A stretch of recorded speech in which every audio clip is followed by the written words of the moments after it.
No tervist! Kell ongi saanud nii palju, et alustame siis rahadisaini osakonna lahtistustega. Mina olen Rene Haljasmäe ja asume praegu siis Kollase roovi ja üsna tuuline. Mis siin ikka, lähme kohe sisse. Näitan siis teile seda, mis on vaja välja näeb. See on siis pea sissekäik. Toimajja, selle vastas asub Tähemaja ja seal nurga taga siis Ehamaja. Siin asub siis selline väike sissekäik, kus saab põhimõtteliselt kohvikusse. Seal asub meil raamatukogu ja nahaosakond asub ise 3. korrusel Tähe aatrium, sissekäik, lift ja nahaosakond asub siis 3. korrusel. Ennem seda on maali ja maalingute restaureerimisosakond. Ja jõuamegi kõige kõrgemale, viimasele korrusele ja meie osakond ongi selline, mis asub 3. korrusel, vallases siis ainukene. See on siis meie väike aatrium siin. Näitan teile siis ka meie töötuba, töökoda. Hetkel on ruumid tühjad, sest kontaktõpet ei toimu. Üks tudeng siin teeb iseseisvat tööd. Siin siis peamiselt tehakse köiteid. Meistriruum ja näitan teile edasi järgmist ruumi. See on siis meie kohvinurk, tudengite puhkeruum, aga samas viime läbi siin ka teatud õpet. Ja meie osakond on siis oma kõrguse poolest ka sellepärast hea, et siin on vallase kõige paremad vaated üle Karlova. Karlova on teadagi selline kultuuri, ütleme siis miljööväärtuslik linnaosa ja siin on tore. Ei ole kaugel ka bussijaamast, 15 minutit. Ja ma näitan teile veel siis ka meie disainiklassi, õmblusruumi ja siis selline see välja näeb. Õmblusmasinad ja muu vajalik. Siin on meil abiruum. Abi on meil ka kohal. Tere! Ja järgmine klass on meil restaureerimisstuudio. Ja selline ta siis välja näeb.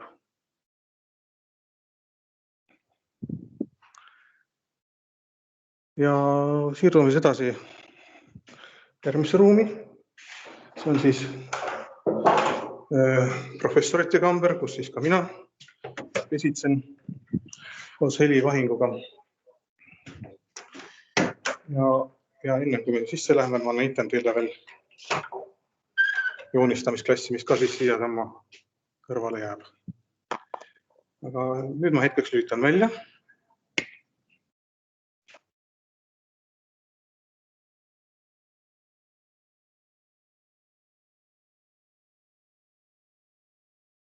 Jätkan juba siis siin, kas ma olen nüüd kuuldaval ka?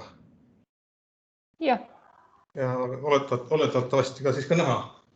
Nagu näete, aknad on lahti. Ei ole. Kuidas ei ole? Videopilti ei ole. Videopilti ei ole. Aga nüüd? Ei. Tulen korra tagasi. Nüüd oli näha küll. Nüüd ta vist juba lahkub. Kristel, äkki sa saad ise edasi rääkida siis senikaua midagi?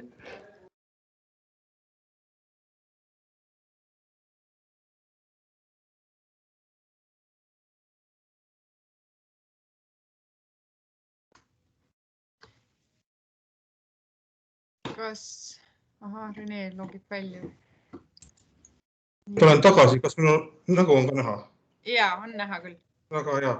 Rahvas tuleb vaikselt, et selline ruum on tehtud ja tervitan siis veel kord, kes veel hiljaks jäid, et mina olen Rene Haljasmäe, nahadisaini ja restaureerimise eriala juhataja ja täna siis on siis selline võimalus teil tutvuda vähekene meie tööde ja tegemistega. Ja ma paneksingi peale siis slaidi show. Meiega on siin veel Kristel Suigussaar ja Liis Tisler, meie tudeng ja Kristel on minu abi. Nemad siis toetavad meid. Nii, ja jagan siis esitlust. Kas ta tuli teile ette? Jah. Väga hea. Siis lühidalt. Vallas asub Tartus, Karlovas ja ta on üsna maailma keskel.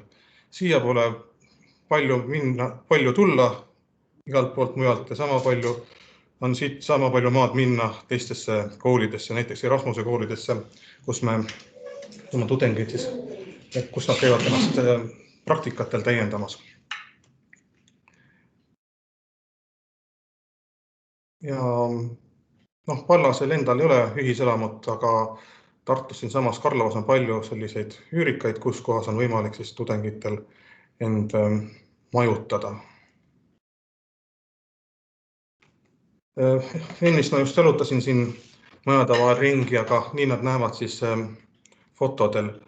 Meie siis asume, kui nüüd vaadata, kui te minu noolt näete, siis all vasakul pildil selles sektoris katuse all. Siin üleval on siis tähemaja, meie oleme Tolstoimajas ja veel on Nehamaja, kus asuvad siis skulptuuri ja meedia osakond. Siin on siis veel natukene näha. Meil on ka galerii, kus meil just lõppes näitus, restaureerimisteemaline näitus. Siin on ta veel nooruse nime all, nüüd on ta galerii Pallas. Ja asub Riiamäel. Oleme selline sõbralik kool, väike koolike ja selles on siis 7 eriala. Tudengitel on võimalus ka valikainete jooksul ka valikul teha teistest erialadest neid aineid ja saada sealt siis sellist teiste erialade kogemust. Meie osakond on juba 55-aastane, see loodi 1965 ja see ongi siis olnud see õppeaasta ongi olnud selline eriline juubeliaasta. Oleme teinud näituseid alates seal aasta algusest, eelmise aastast juba nooruse galeriis ja siin järgmisel aastavahetusel siis sellel aasta alguses oli näitus Eesti Rahva Muuseumis, kus oli siis palju toredaid töid välja võetud meie metoodilisest fondist. Ja kohe, kui ma siin lähemalt hakkan rääkima meie osakonna töödest tegemisest, tuleb mainida seda, et kui te sisse astutate, teil peab olema juba üsna kindel pilt sellest, kas teist tuleb nahadisainer või tahate saada köite, paberi, naha restauraatoriks. Valik tuleb siis ennem teha. Siin on natukene juttu moodulitest, et see eriala ikkagi eriala moodul võtab kõige suurema osa õppeajast. Ja siis, kui oled juba spetsialiseerunud, siis alates seal, ütleme, teise kursuse alguses, siis tulevad juurde disaini ja konserveerimise ained. Ja kõvasti on vaja teha ka praktikat meil koolis, peamiselt ikkagi kas siis kevadel või sügisel või suvel.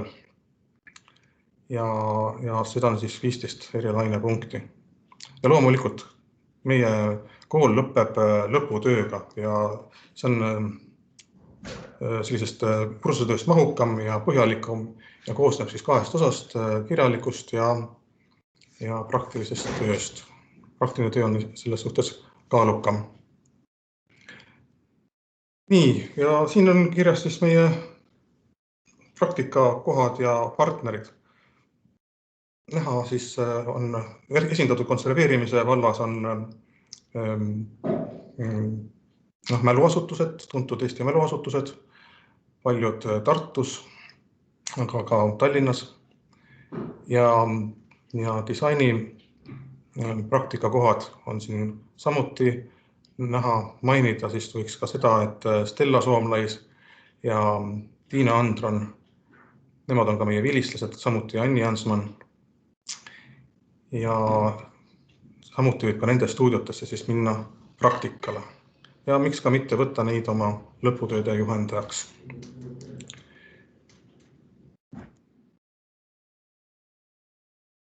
Nii, minul jooksis kinni millegi pärast see esitlus. Nüüd on näha pilt karpidega.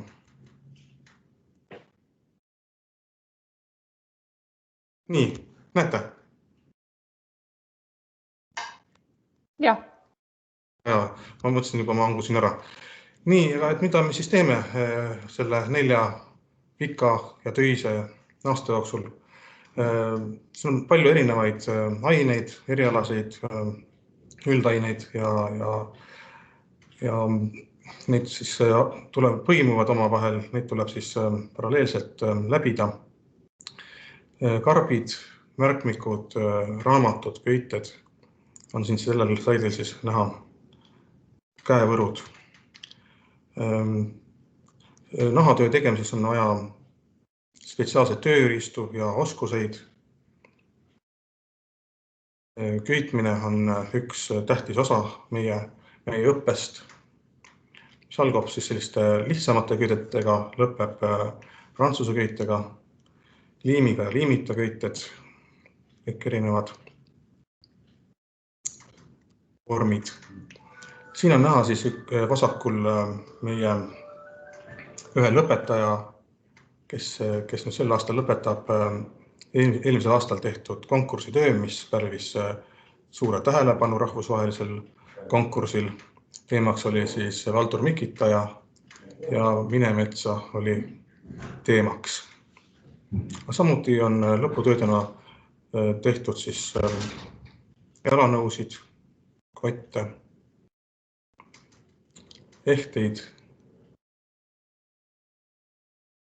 ja siin on üks teine suur võit, meie tudengi võit rahvusvahelisel konkursil Hongkongis, mis pälvis ka siis sellise rahvusvahelise tunnustuse.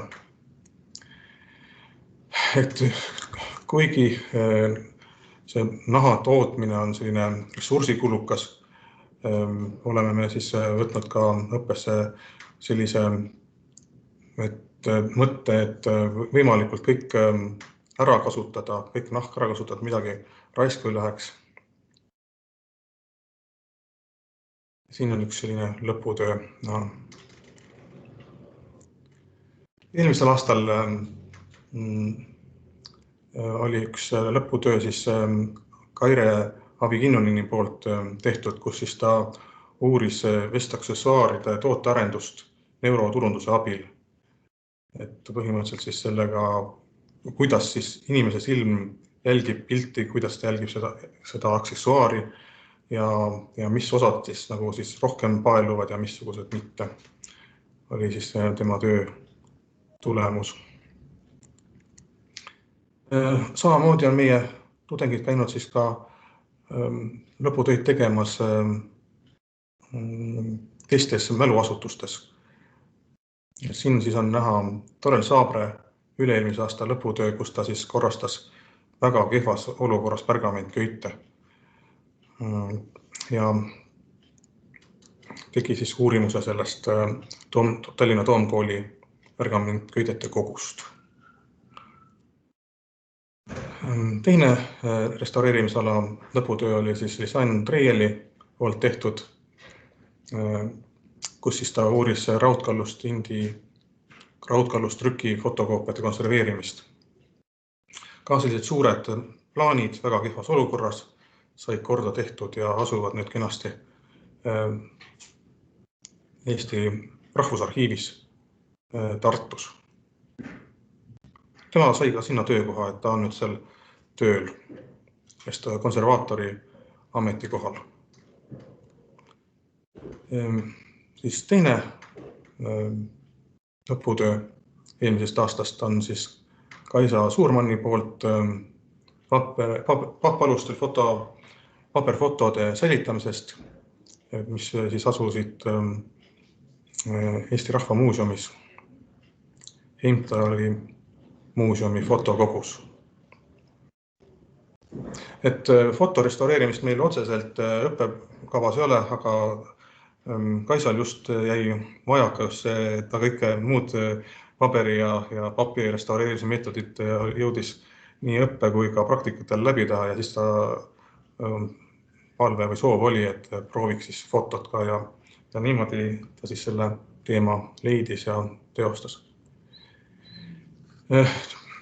Viimase aja meie lõputööd ja tegemised on näha ka Vallase digiarhiivis, et kui teil rohkem huvi on, siis visake pilk peale, seal on nii pildimaterjali kui ka üles laetud kirjalikud tööd. Seal on ka mõned meie näituse projektid, vestlusõhtud. Nii et olete oodatud seda vaatama. Sellega minu slaidi esitlus lõppes, äkki on tekkinud vahepeal küsimusi.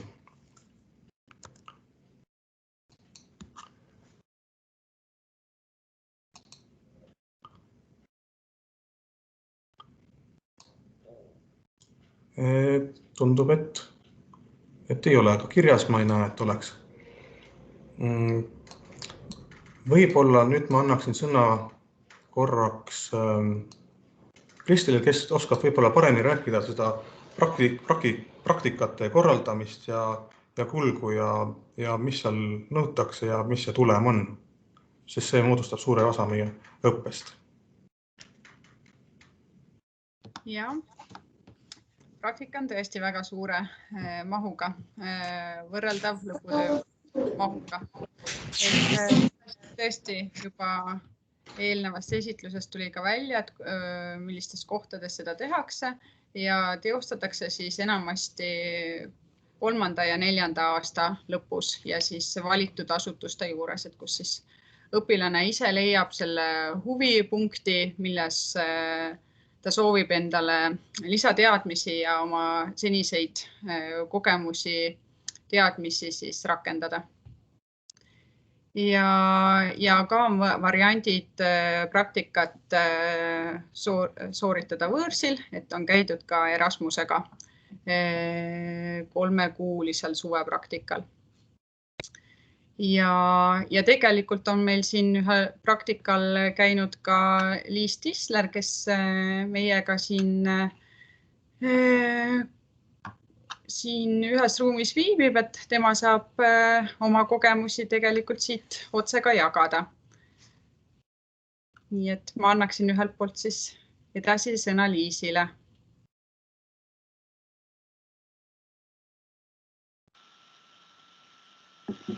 Tere ka minu poolt. Ma loodan, et kuulete mind. et olen kuulda? Jah. Okay. Oled. Väga hea. Et käisin ka siis Erasmuse praktika, kasutasin seda võimalust ära, et kui ikkagi see rahaline toetus on nagu olemas, et välismaale minna, siis miks ka mitte.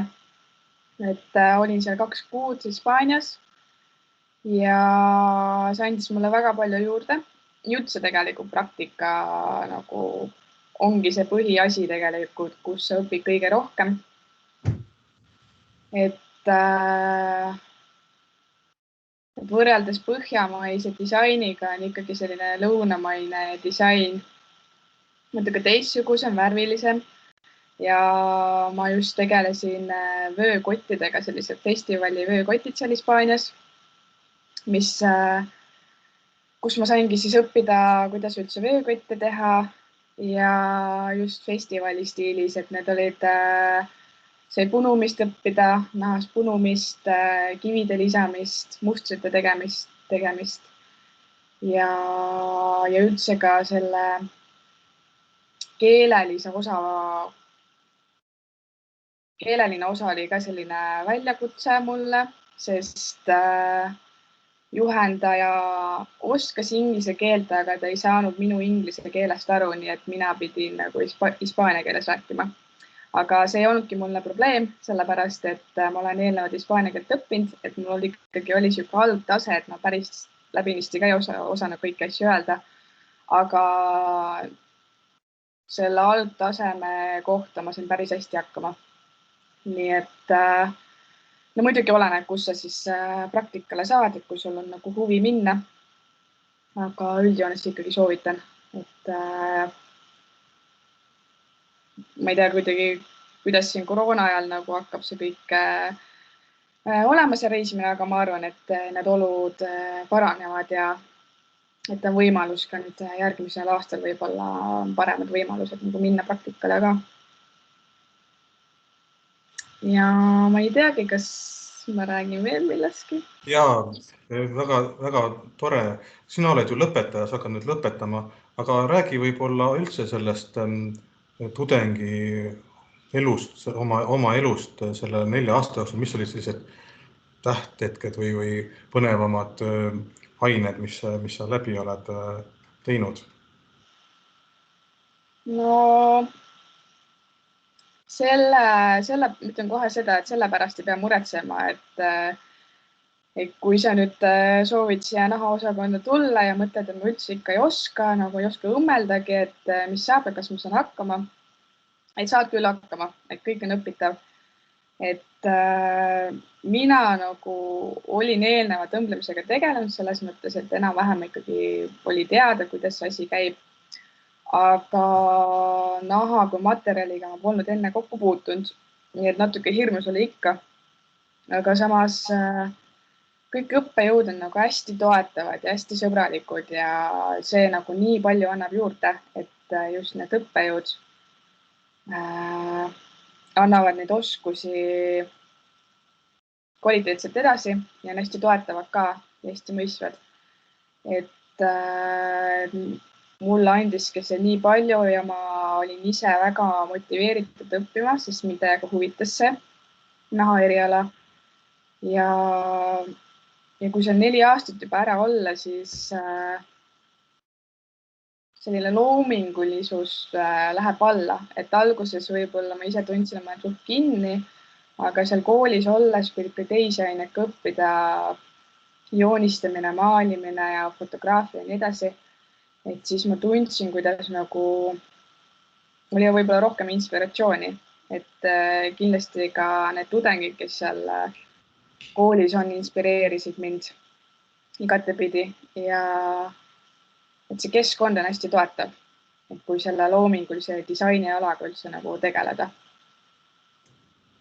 Ja kõik tudengid on hästi sõbralikud, et ma ise olin ka ikkagi aktiivne ja suhtlesin inimestega ja erinevatest osakondadest inimestega. Ja hoidsin hästi palju erinevaid vabaineid ka, et ennast nagu täiendada. Et see võimalus nagu ikkagi tasuta õppida, nagu kasutage seda ära, ma täiega soovitan. et see kahju isegi, et ma lõpetan praegu, et tahaks nagu veel. Muidugi mul on võimalus ikka edasi õppida, aga ikkagi selline väike kurbus on küll, et nüüd nagu saab varsti kõik läbi. Kuidagi nagu harjusin ära sellega. Ma küsin ka korraks, Liis, äkki sa mäletad oma sisseastumist? Võib-olla oskad oma sisseastumiskogemusi jagada?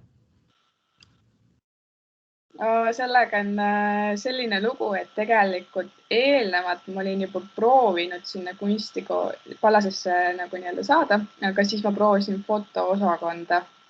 Nii et mingil määral mul oli nagu sisseastumise kogemus olemas ja see nagu aitas mind hästi palju. Et no see oli selline aeg, kus ma täpselt ei teadnud, mida ma tahan teha. Ma teadsin, et ma soovisin midagi loomingulist teha ja siis ma valisin lihtsalt fotoosakonna, et see oli kuidagi sihuke spontaanne ja läbi mõtlemata otsus.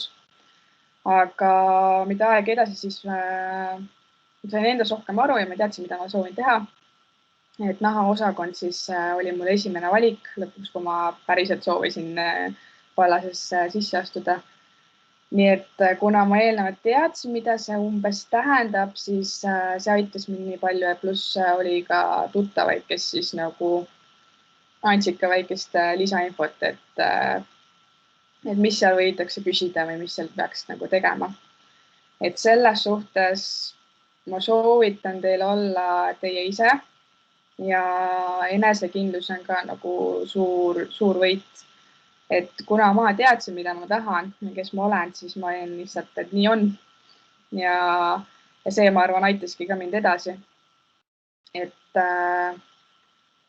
võtke nagu vabalt, aga samas nagu mitte nüüd päris laisalt. Et ikkagi, kui see on sinu unistus, siis ma arvan, et läheb hästi. Et sa pingutad ka ja oled motiveeritud nagu selle unistuse täitmisele.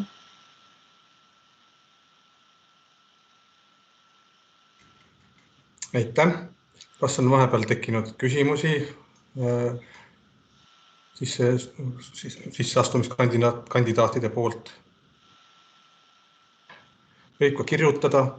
Mina panen praegu siia kohe lingi korduma kippuvate küsimuste juurde, vastuste juurde sisseastumisel, et saate sealt veel infot juurde, kui vaja. Kas me räägime natukene, avame saladuse loori, mis sel aastal eksamid tulevad? Küsimus tundub, et vaikimine tähendab nõusolekut. Eks me natukene siis peame ikkagi ette rääkima, mis seal on, et tegelikult on seal kaks sellist teemat. Esimene teema on siiski vestlus, et tudengid pannakse järjekorda ja siis me räägime nendega 15 minutit ja esitame küsimusi, arutame, saame teada, mida nad mõtlevad ja mida nad loodavad nahaerialast. Ja siis tuleb erialaeksam. Erialaeksam on siis kompositsioonieksam, kus siis midagi keerulist ei ole, tuleb osata kääre, liimi ja paberit kasutada ja kõik põhimõtteliselt on ennem selle eksami algust siis selgeks tehtud. Nii. Need kõik tulevad siis kodulehele ja kõik see eksamite protseduur toimub Teamsis või siis Zoomis, igal juhul kohale ei pea tulema, antakse piisavalt aega, jõuate omad kompositsioonid siis valmis. Ja oluline, mis on see ka, et oleks korralikult siis vormistatud, et tähendab ikkagi see foto, mis sellest objektist tehtud on, see peab jääma ikkagi kaadrisse.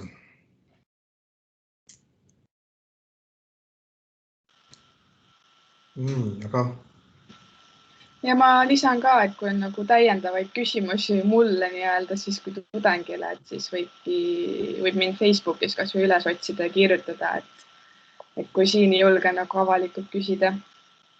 Et olen valmis siis rääkima, kui vastame küsimustele. ja samamoodi on nii minu kui ka Kristeli telefonid avatud, et kui tekib küsimusi just selle sisseastumise osas või ka üldse õppe osas, ainete osas, tegelikult on kõik ilusasti lahti kirjutatud ka selles meie koduleheküljel, meie osakonna juures on siis see ainete link ainete juurde, et olete sinna ka siis eelnevalt oodatud ja nende materjalidega just tutvuma.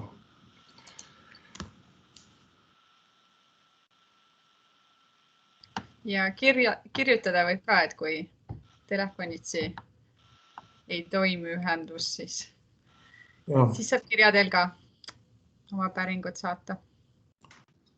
Ei, kindlasti kirjutamine on nagu julgem tegevus ja siis me saame mõelda ja vastata siis täpsemalt.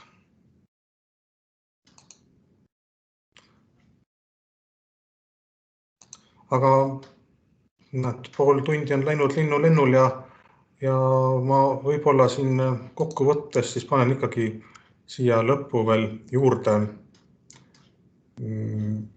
meie õppekava, nahadisaini ja restaureerimise õppekava, et seal on täpsemalt kirjas, mis ained ja mis mahus on ja olete siis eelnevalt kursis õppekava.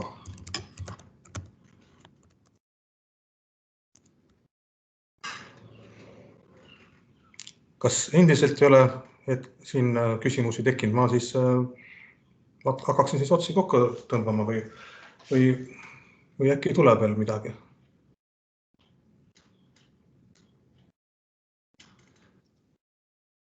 Tundub, et tänaseks on siis meie lahtised uksed sulgumas.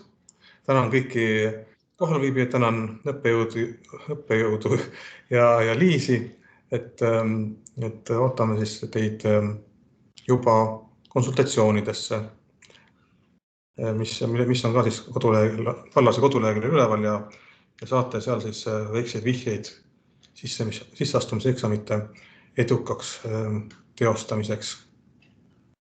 Kõike head ja head päeva. Olge terved! Tšau! Head aega!